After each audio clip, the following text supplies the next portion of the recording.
Olá, sejam todos bem-vindos. Eu sou a Mariana Steiner e eu tô aqui para dar um mini curso de tarô em parceria aí com a editora Folhas de Luz. O tarô que eu vou estar utilizando para dar esse mini curso é esse aqui deles, que é o Tarô Clássico da Bárbara Moore. Ele tá na versão mini, né? A editora Folhas de Luz vende a versão minis, né, dos tarôs para sair mais em conta. Então, para você que é iniciante e quer aprender tarô, você pode estar utilizando como base esse tarô clássico, já que é um tarô bem intuitivo. Então, só para vocês entenderem a estrutura do tarô e como vai ser esse mini curso, a gente tem 22 arcanos maiores, que vai ser essa aula aqui, e nas próximas aulas a gente vai falar sobre os arcanos menores, que são divididos em 4 naipes de cartas de 1 a 10 e mais 4 cartas da cor, totalizando aí 56 arcanos menores. Já os arcanos maiores que a gente vai ver hoje vai do 0 ao 21, totalizando 22 cartas. Então, se você quiser já acompanhar as aulas agora, pega os seus arcanos maiores, separa eles aí e vamos começar. Então, vamos iniciar aqui pelo louco. É sempre muito bom, antes da gente começar a querer entender as cartas, olhar para a simbologia delas e ver o que ela passa pra gente. Então, vamos fazer isso junto. Aqui a gente vê uma imagem aí de um rapaz com uma roupa bem colorida, ele segura uma rosa, o sol tá atrás dele, ele segura um bastão com uma trouxinha na ponta e a gente tem um cachorro aqui que até parece estar brincando com ele, ou será que ele tá alertando ele? E a gente vê que ele tá bem na beira de um penhasco aí. Aí a gente pode pensar, será que ele vai cair? Será que ele não vai? O cachorro vai conseguir alertar ele para ele voltar? Será que esse penhasco ele é muito alto? Ou será que ele é muito baixo? Será que tem uma árvore logo abaixo? A gente não sabe. Mas o que a gente vê é que é uma pessoa que tá despreocupada e muito feliz aí com a vida. Por isso que quando a gente fala do tolo, como tá escrito aqui, ou louco, muitas vezes em outro tarô, a gente pode estar falando de uma pessoa ingênua, de uma pessoa inocente, né? De uma pessoa que não está alerta aos perigos. Por que ele não está alerta aos perigos? Porque ele está muito conectado com a alma dele e ele acredita que as coisas sempre vão ficar bem. Então, muitas vezes, quando aparece o louco em uma tiragem, ele pode estar falando pra gente, escutar o que a nossa alma realmente está falando. Muitos ligam essa carta a um salto de fé. Por quê? Porque você confia tanto na sua alma, você tem tanta certeza que a vida está te direcionando para aquilo que você simplesmente vai. É claro que o desequilíbrio dessa carta é o que é o medo, né? A falta de coragem muitas vezes e a pessoa ficar travada. Mas o equilíbrio do louco é a pessoa conseguir seguir em frente, escutar a alma dela e ir por esse caminho, mas com certa responsabilidade também. Agora vamos aqui à carta do mago. Então aqui a gente vê um homem onde numa mão ele segura uma varinha, a outra mão ele aponta para o chão. Em frente a ele tem uma mesinha que tem vários objetos, dentre eles uma espada, um bastão, um pentáculo, que é este aqui, e uma taça. Esses objetos são representações dos 4 naipes do tarô que a gente vai estar vendo nas próximas aulas. Isso quer dizer o quê? Que ele tem todas as ferramentas disponíveis para ele aí iniciar o que ele quiser. Lembrando que o mago é a carta número 1. Isso quer dizer que é o quê? O início aí de uma jornada. Ele tem todas as ferramentas e toda a habilidade para conseguir realizar isso. O movimento que ele faz, onde uma mão está apontando para o chão e a outra para o céu, vem representar a inspiração que ele tem, muitas vezes do alto, e a habilidade de concretizar realmente algo. Então essa carta indica geralmente o início de algo, indica que a pessoa tem todas as ferramentas na mão para iniciar qualquer coisa que ela estiver desejando. Agora aqui, carta 2, a sacerdotisa, a gente vê uma moça sentada Aqui na cabeça a gente vê uma coroa com as 3 luas. Aqui também a gente vê uma lua aos pés dela, ela veste azul. Atrás a gente vê uma árvore com suas raízes e atrás dela a gente vê água. E na mão ela segura também aí o Torá, que é um livro de grande sabedoria. Aqui a gente vê 2 pilares também, um branco, outro preto, significando aí a dualidade. Aqui a gente está no número 2. Então a gente tem essa questão de consciente e inconsciente, sendo que a suma sacerdotisa, ela vai se interiorizar mais para o quê? Para buscar sabedoria. Então geralmente é uma carta que fala de parada, para a pessoa buscar mais informações e muitas vezes informações que estão dentro dela mesma, ouvir a sua intuição para, quem sabe, a partir daí fazer algo. Mas quando sai essa carta, geralmente é uma carta de parada que pede um pouco mais de análise e para a pessoa olhar um pouquinho mais para ela, né, para dentro dela, ouvir a sua intuição, muitas vezes buscar conhecimento em livros mesmo, para daí ela conseguir realmente tomar uma decisão. Então, no mago a gente teve uma ação, aqui a gente já tem uma parada para conhecer melhor as coisas antes de tomar qualquer ação ou qualquer decisão. Agora vamos para a Imperatriz, que é uma mulher que não parece ser tão séria aí quanto a sacerdotisa. E a gente vê que ela tá aí no meio da natureza. Aqui do lado dela a gente vê um cajado com o símbolo do planeta Vênus, que é o símbolo do amor, da harmonia, também do feminino. A Imperatriz é a grande imagem aí do feminino no tarô, né? O feminino em movimento. E a gente vê que atrás dela que a gente tem uma cachoeira, ela tá no meio aí da natureza. E é uma carta, sim, ligada à natureza. E a gente vê que ela tá bem confortável aí nessa cadeira, como se tudo tivesse acontecendo bem do jeito que ela queria. E por que isso realmente acontece na carta da Imperatriz? Porque ela respeita a ciclicidade das coisas, ela respeita o movimento de cada pessoa ou situação. Ela sabe que as coisas têm um momento certo de acontecer. Então, é uma carta também muito ligada à fertilidade, à criatividade. A fertilidade não necessariamente é só, né, falando aí de gravidez, mas também de ideias. É uma carta que fala da fluidez aí dos pensamentos, da criatividade. Então, se sai essa carta em uma tiragem, pode estar falando aí para a pessoa ser criativa e deixar as coisas fluírem. Pode ser que por um outro lado a pessoa quer controlar as coisas de qualquer jeito e não está conseguindo fazer isso. Então pede para a pessoa respeitar o momento de cada coisa e que aí sim as coisas vão começar a fluir. Agora a gente tem o Imperador, ele está num cenário, até a gente pode pensar uma continuidade aí da própria Imperatriz. Aqui, se a gente juntar as cartas, a gente pode pensar que eles estão lado a lado, mas o Imperador a gente vê que ele é mais sisudo, né? Ao redor aqui do trono dele, a gente vê os carneiros, que são símbolo do signo de Áries. A coroa, né, tanto na Imperatriz quanto no Imperador, vem representar esse poder. Os dois têm um poder terreno, enquanto a suma sacerdotisa vem falar de algo mais espiritual. Esses aqui lidam mais com coisas terrenas. A gente vê que ele tá de armadura, ele não tá tão confortável quanto a Imperatriz, porque ele está pronto aí para agir a qualquer momento. É uma pessoa que está em prontidão para resolver qualquer coisa. O cetro dele e esse círculo onde ele segura com essa mão, que é o mundo, fala bem desse poder desse imperador. Afinal, quem eram, né, os imperadores aí, né?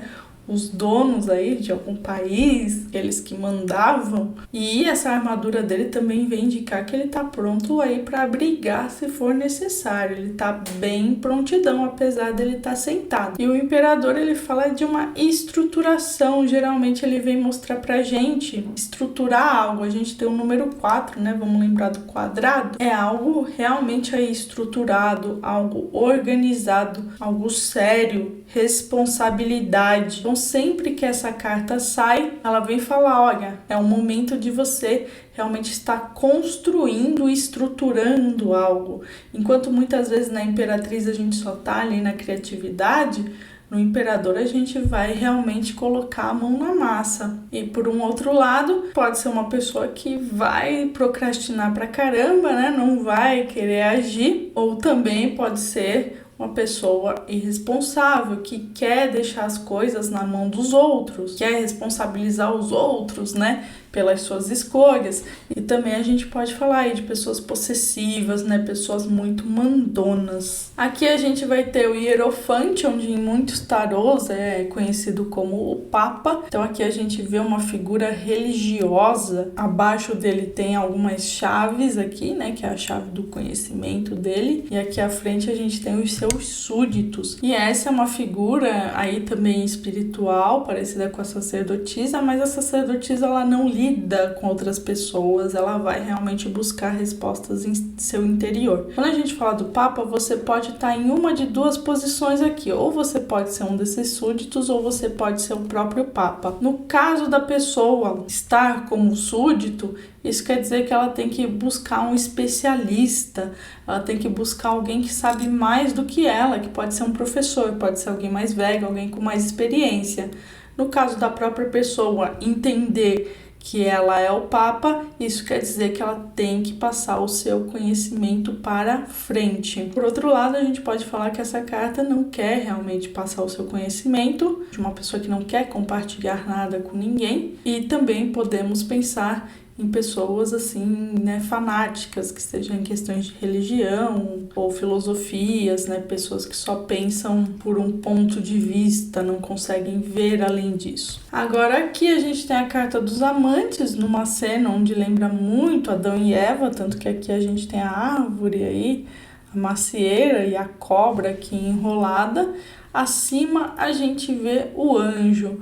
Os amantes geralmente falam o quê? De escolhas, de caminhos que a gente tem que tomar, mas que muitas vezes a gente pode ficar em dúvida. E para resolver essa dúvida, a própria carta dá a resposta, que é: olhe para os sinais que a vida está te dando. O anjo aqui aparece para dar esses sinais. E pode ser, sim, uma carta aí de encontros amorosos. Então, a gente tem duas questões aqui nessa carta: escolhas e encontros amorosos. E o desequilíbrio dessa carta que a gente pode falar é indecisão, a pessoa não conseguir enxergar realmente os sinais que a vida está mostrando para ela. Agora aqui a gente tem a carta do carro, então aqui a gente vê uma pessoa de armadura em cima de uma carruagem, dirigidas aí por duas esfinges, né? Uma preta e uma branca. Sempre que aparece preto e branco no tarô, a gente está falando de dualidades. Em algumas cartas de tarô, essas esfinges podem estar uma para um lado, outra para o outro, ou até cavalos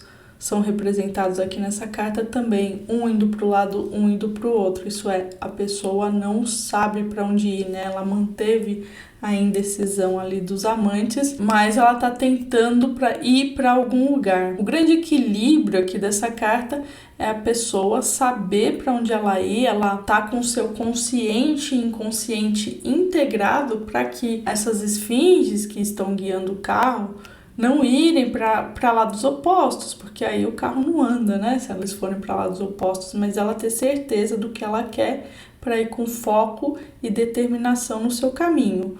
Um desequilíbrio dessa carta pode ser aí a pessoa querer ir tão rápido para o seu objetivo, ou então não tá tão determinada naquilo que o carro acaba perdendo o controle ou seguindo outro caminho. Agora aqui a gente tem a carta da força, então a gente vê uma mulher que tem o símbolo aqui da sabedoria, né? Esse 8 na horizontal, segurando a boca de um leão. E aqui a gente vem falar o que? De dominação dos nossos instintos. Sempre que aparecem animais nas cartas do tarô, a gente pode estar falando dos nossos instintos mesmo. E aqui essa mulher está tranquilamente segurando a boca do leão. Por quê? Porque ela conseguiu sabiamente, como mostra aqui esse símbolo, domar esse leão dentro dela. Lembrando que não é reprimir os instintos, mas é entendê-los, aqui com sabedoria e utilizar essa energia da melhor forma possível. Então, a pessoa sente raiva, não é ela fala, tá, não estou sentindo raiva, vou reprimir, mas reconhecer que sente a raiva, em vez de prejudicar alguma situação com esse sentimento, transformar em alguma coisa. Tá, tô precisando descarregar, eu sei que eu tô com raiva, tô precisando descarregar. Então, por exemplo, a pessoa pensa, então vou fazer um exercício físico, que eu sei que isso vai me aliviar, mas nunca agir através da raiva, reconhecê-la, saber que existe, saber por que ficou com raiva e tentar com esse sentimento fazer algo construtivo. Essa que é a grande questão da carta da força, o grande aprendizado. Agora, por um outro lado, é o descontrole mesmo desses instintos, é deixar o leão te abocanhar. Agora aqui a gente tem o eremita, onde a gente vê um senhor com um cajado aí e uma lamparina em um lugar de neve. Geralmente a gente fala que esse eremita ele está indo para a caverna para se isolar, para realmente achar essa luz aqui que representa o quê? Um guia dele, que pode ser um guia interior. Ele também vai se isolar que nem a sacerdotisa. São cartas de isolamento. Enquanto a sacerdotisa ela ainda não teve muitas experiências, ela está buscando, vamos dizer assim, mais em livros e na sua intuição a resposta das questões. O eremita ele já passou por algumas experiências e ele está se isolando para elaborar melhor essas experiências, para ficar mais sábio, para levar para o interior dele, buscar esse guia interior, para daí depois dessa fase, né, de isolamento, voltar para o mundo. E um lado negativo do eremita é muitas vezes a pessoa querer permanecer nesse isolamento, nessa caverna durante muito tempo e acabar não querendo mais voltar aí, né, para o mundo. Aqui a gente vai ter a roda da fortuna, então aqui a gente tem vários simbolismos, então aqui o homem, aqui a águia, aqui o touro e aqui o leão. Aqui a gente tem Anubis, aqui a gente tem Sete, um deus egípcio também, né? Anubis e Sete. E aqui uma esfinge com uma espada. E a roda da fortuna vem mostrar o quê? Que as coisas são cíclicas, que as coisas giram. E falar do movimento. Então sempre que sai essa carta, a gente pode estar falando o quê? Devemos nos movimentar de alguma forma. E ela também fala dos altos e baixos que acontecem na nossa vida. Às vezes a gente está super lá em cima, às vezes a gente está super lá embaixo, né? Vocês já pensaram quantas emoções a gente tem durante um dia? Às vezes, você pode, no mesmo dia, você pode ficar super alegre e depois, né, às vezes super bravo, super no tédio. E essa carta vem mostrar isso, a ciclicidade das coisas, né, em sua essência. Mas o que importa é que quando sai essa carta, assim, a pessoa tem que fazer algum tipo de movimento, tem que se movimentar. Então aí, né, a dificuldade geralmente de uma pessoa que sai essa carta é ela não querer fazer essa mudança, mas a vida tá falando, não, você tem que se movimentar. E isso pode ser em questões físicas mesmo, né, fazer exercícios físicos, tem que se movimentar. Em questões muitas vezes de trabalho, tá falando, se movimenta mais, faz mais coisa no seu trabalho. Ou muda o jeito que você está fazendo as coisas, faz algum tipo de movimento no relacionamento. Se o relacionamento está muito estagnado, movimenta ele, vão viajar, né? Vão fazer coisas diferentes. Agora aqui a gente vai ter a carta da justiça, então uma imagem bem clássica aí da justiça, que é a espada numa mão, a balança na outra.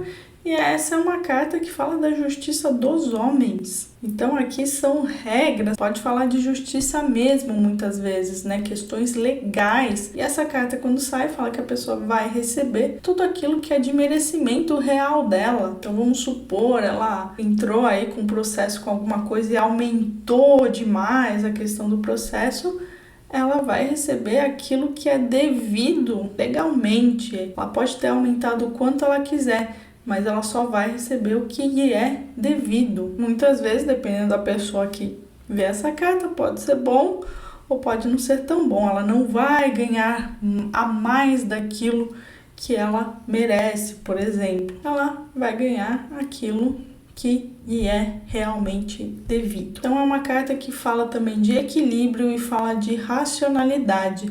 Muitas vezes quando essa carta cai, pode falar pra gente ser mais frio, mais racional, usar mais a nossa parte mental do que emocional. Ver o que é realmente justo na realidade racional. Aqui a gente tem a carta do pendurado, então a gente vê um homem aí com o pé amarrado na árvore e aqui na cabeça dele a gente vê, né, uma luz, como se ele tivesse aí iluminado. O que isso quer dizer? Muitos falam que a história dessa carta é que essa pessoa mesmo foi lá e se amarrou para ela ver as coisas de um outro ângulo.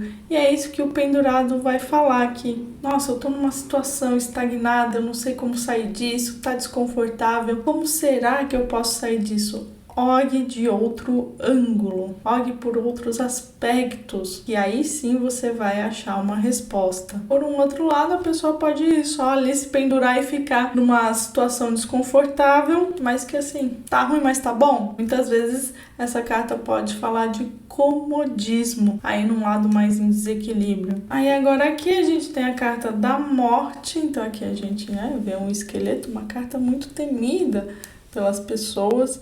Aqui a gente vê um esqueleto segurando uma bandeira, aqui o que parece ser uma família, tem uma mocinha aqui que oferece flores para a morte e a gente vê aqui um rei caído. Quando a gente fala dessa carta, a gente está falando de transformações, né? De se desapegar daquilo que não está mais servindo para a gente. A gente vê que aqui atrás tem uma parte iluminada, que quer dizer, olha, você vai passar aí por um desapego para você enxergar a luz no fim do túnel, para você ver um novo caminho para as coisas, seguir por um novo caminho. As cartas de mudança do tarô, elas só trazem sofrimento pra gente se a gente não quer realizar essas mudanças. Se a gente deixa as coisas irem, se a gente passa pelo processo de desapego, a gente simplesmente vai encontrar esse novo caminho e vai dar tudo certo. Então é uma carta que fala, olha o que não serve mais para você e deixa aí. E por um outro lado, isso pode representar que a pessoa sabe que uma situação estagnou, mas ela não quer deixar aquilo ir, não quer deixar aquilo se finalizar. Então é uma carta que pode falar de términos e términos necessários para o próprio desenvolvimento da pessoa ou de uma situação. Agora aqui a gente vai ter a carta da temperança, então aqui a gente vê uma espécie de anjo, também com a cabeça iluminada ali, num lugar bem verde. A gente vê que um pé dele tá na terra, outro tá na água, e a gente vê uma água fluindo de uma taça para outra. Essa é a temperança. A temperança, ela é a carta do equilíbrio e muitas vezes do equilíbrio de tudo. É uma carta também aí de parada, que fala de paciência, que fala pra gente ter sabedoria ao lidar com as coisas. Muitas vezes, quando que eu devo agir, mas também quando que eu devo esperar. Então é uma carta que exige um equilíbrio muito sábio da nossa parte para lidar com as situações. Às vezes quando sai essa carta, eu quero resolver tal situação. Espera, será que não é momento de esperar? Às vezes a pessoa vem falar, já fiz tudo o que tinha que fazer. E a temperança vem falar, ok, então espera se você já fez tudo o que tinha que fazer. Se tudo que está na sua mão, tudo que diz a você, você já fez, e essa carta sai, ela fala, espera.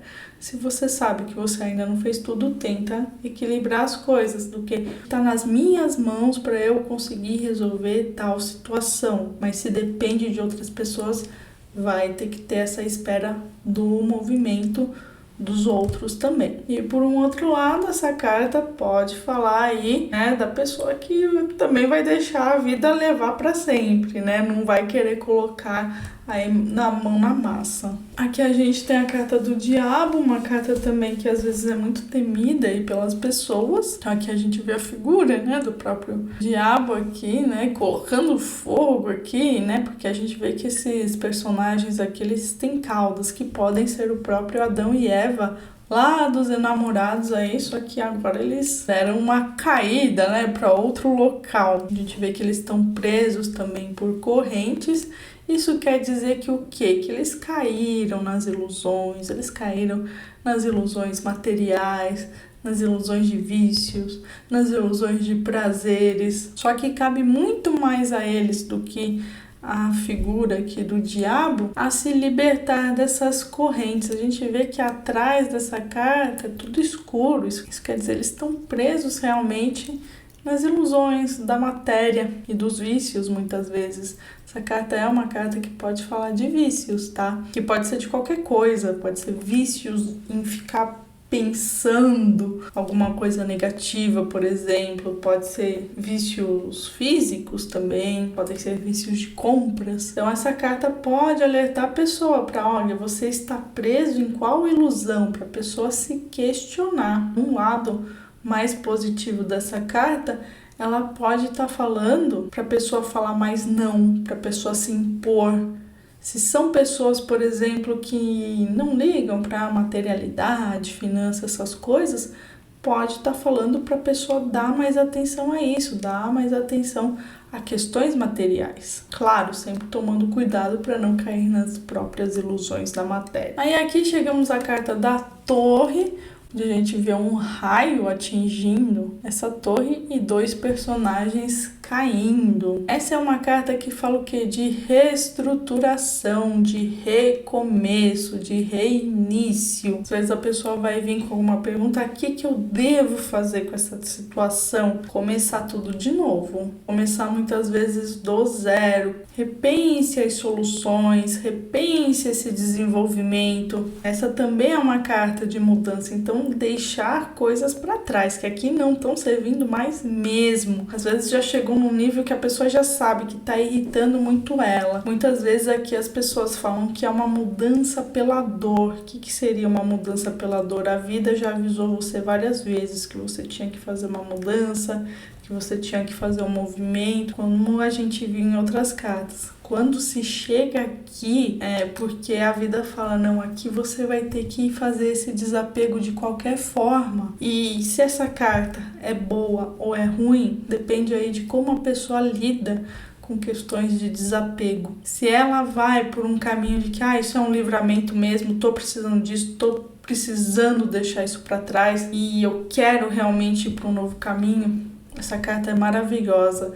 Agora, se a pessoa ainda quer manter uma situação que não dá mais, aí essa carta pode sim também ser mais sofrida. E aqui a gente tem a carta da estrela, então a gente vê aqui essa mulher com 2 jarros jogando água na água, né? Atrás a gente vê aqui uma íbis e acima dela uma estrela. Essa é uma carta que fala de fé, que fala de esperança, que fala de confiança, uma carta muito espiritual, inclusive pode falar de sorte, pode falar que a sorte está ao seu lado. A gente teve anteriormente a carta da Torre, que fala, olha, tudo teve que ser reestruturado.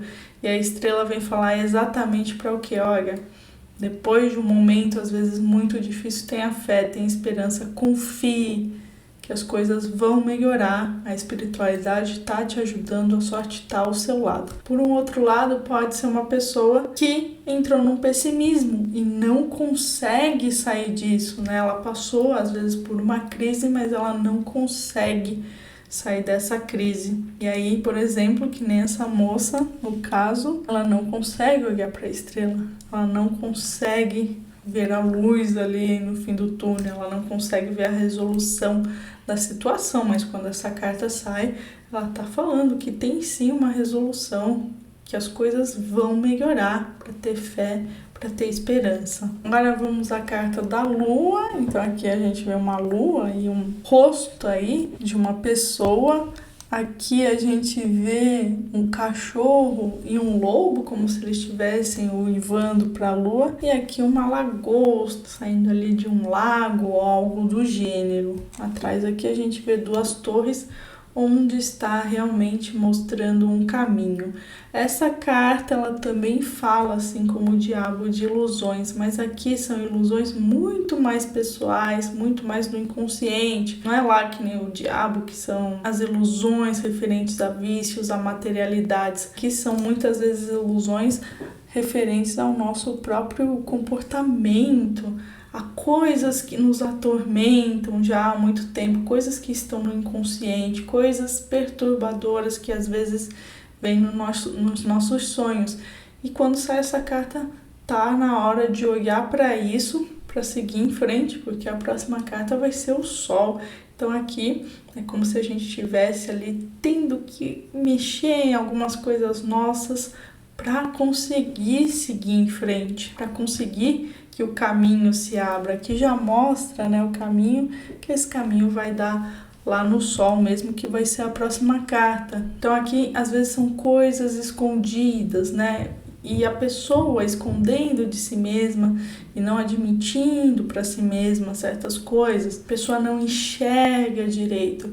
Por isso que também é um momento de interiorização para olhar para si mesmo, para com isso ter um crescimento para seguir em frente. Muitas vezes é uma carta que pode indicar para a pessoa fazer algum tipo de terapia para estar olhando para essas questões, tá? E aí, como eu já falei, depois da Lua vem o Sol aqui, então a gente tem essa criança segurando uma bandeira vermelha, atrás vários girassóis e um sol aí muito brilhante. O sol no tarô sempre vem falar o quê? De consciência. Então aqui tudo ficou mais claro, a gente pode dizer até por essa criança, né? A pessoa tá começando de novo, mas de uma forma muito mais leve. É uma das melhores cartas do tarô, então fala de alegria, fala de felicidade, fala de satisfação. É claro que por um outro lado pode falar que a pessoa tá muito orgulhosa, tá deixando a vaidade levar ela. Mas geralmente é uma carta muito boa que fala, olha, tem tudo para dar certo. Aqui a carta do julgamento, a gente tem essas pessoas olhando para o céu. No tarô de Waite são pessoas levantando dos seus caixões, falando de um despertar, né? Essa trombeta do anjo vem falar desse despertar, vem falar de se libertar daquela coisinha ainda que precisa ser libertada para realmente a pessoa ter a autorrealização ali na próxima carta, que vai ser o mundo. Então aqui também a espiritualidade ajudando a pessoa, a espiritualidade já pedindo para a pessoa despertar de certas coisas. Por isso a gente fala que é uma mudança até pela consciência, e às vezes é uma mudança simples que a pessoa tem que fazer, que geralmente quando sai essa carta ela já sabe, ela fala, ai, eu já tô vendo uns sinais de algumas coisas, tá muito claro geralmente aqui no julgamento, né? A espiritualidade tá realmente falando ali com a pessoa. Então por isso que a gente fala que é uma mudança pela consciência, que ela já tem consciência, mas ela só não se tocou ainda, né? Só faltou ter um insightzinho pra falar, é isso, né? Então geralmente aqui a pessoa já sabe o que fazer e é um despertar realmente. Pra aí ela chegar aqui na carta do mundo, onde tudo tá integrado. A gente vê aqui essa figura dançando dentro de uma coroa de louros, que é falando, agora tudo deu certo. É a finalização satisfatória de algo. Assim como o Sol, essa também é uma carta muito boa do tarô, que fala assim, de satisfação, de coisas que estão se finalizando muito bem, inclusive. É claro que isso mais pra frente vocês vão ver, pode depender de outras cartas. Inclusive um lado mais desafiador dessa carta é a pessoa não aceitar que a coisa se finalizou. Ela quer voltar para aquilo que já teve o seu momento, aqui ela tá tendo um momento de satisfação, mas como é a carta do mundo, a última carta aí dos arcanos maiores, ela fala que o quê? Você já aprendeu tudo que você tinha que aprender nessa situação e que agora vai começar um outro ciclo, mais de um patamar mais alto, porque você já adquiriu a sabedoria que tinha que adquirir até esse momento. Então essa foi a nossa primeira aula sobre os arcanos maiores aqui do tarô clássico e a gente se vê na próxima aula. Até lá!